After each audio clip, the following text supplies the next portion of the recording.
Sir 25 வருஷத்துக்கு முந்தைய நாங்கள் சிங்கப்பூருக்கு போயிருந்தோம் 3 பேர். ஒரு ரோடை இந்த இடத்துல அந்த இடத்துக்கு கிராஸ் பண்ணி ஓடணும். அந்த பக்கமாக காரில் வந்தவர் இறங்கி ஓடி வந்து தமிழ்நாட்டு தங்கங்களா அப்படின்னு ஓடி வந்தார் கிட்ட. நான் சொன்னேன், பார்க்கல, பழகலை, பேசலை, பேர் கேட்கல, எப்படி தமிழ்நாட்டிலேருந்து வந்தோன்னு கண்டுபிடிச்சேன்னு. எந்த இடத்துல ரோடை கிராஸ் பண்ணக்கூடாதோ அங்கே வந்தீங்கன்னா அது நம்மளாக தாண்டா இருக்கும். நமக்குன்னு ஒரு விதிமீறல் அடையாளங்குது பற்றியா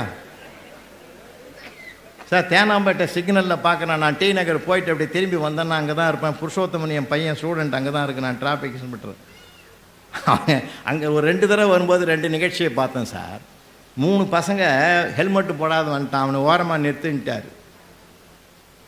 அவங்கள விசாரிக்கிற நேரத்திலே ஒரு ஆள் ஒய்ஃபு உட்கார வச்சுக்கின்னு அவனும் போடலை ஹெல்மெட்டு, அந்த அம்மாவும் போடலை.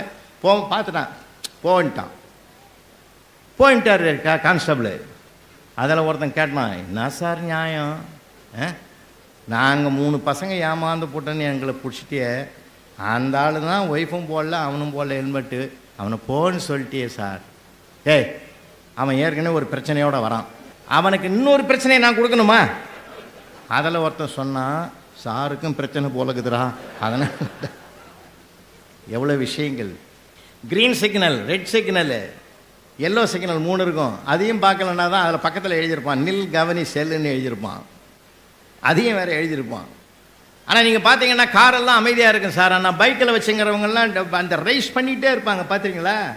சும்மா இருக்க மாட்டாங்க, அவங்க கை சும்மா இருக்காது, ரைஸ் பண்ணிகிட்டே இருப்பான். நமக்கு காதே பிச்சை மாற மாதிரி இருக்கும். இந்த எல்லோ வந்ததும் போதும் பறக்கிறதுக்கு தயாராக இருப்பான். அப்படியே புஷ்குன்னு உள்ளே போயிடுவான்.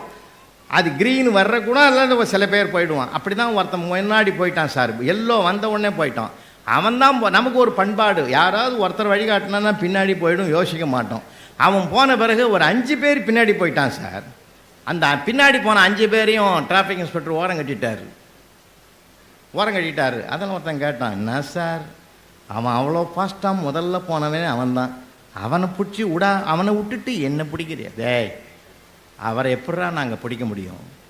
எங்கள் மார்க்கெட்டிங் எக்ஸிக்யூட்டிவே அவர் தான்.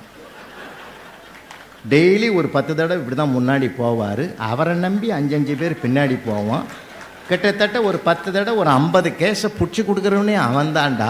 அவனை போய் நாங்கள் அரெஸ்ட் பண்ணிட்டோன்னா எங்கள் தொழிலே போடும், போடா. அந்த 5 பேரும் ஆஃப் ஆகிட்டான் சார். அதில் ஒரு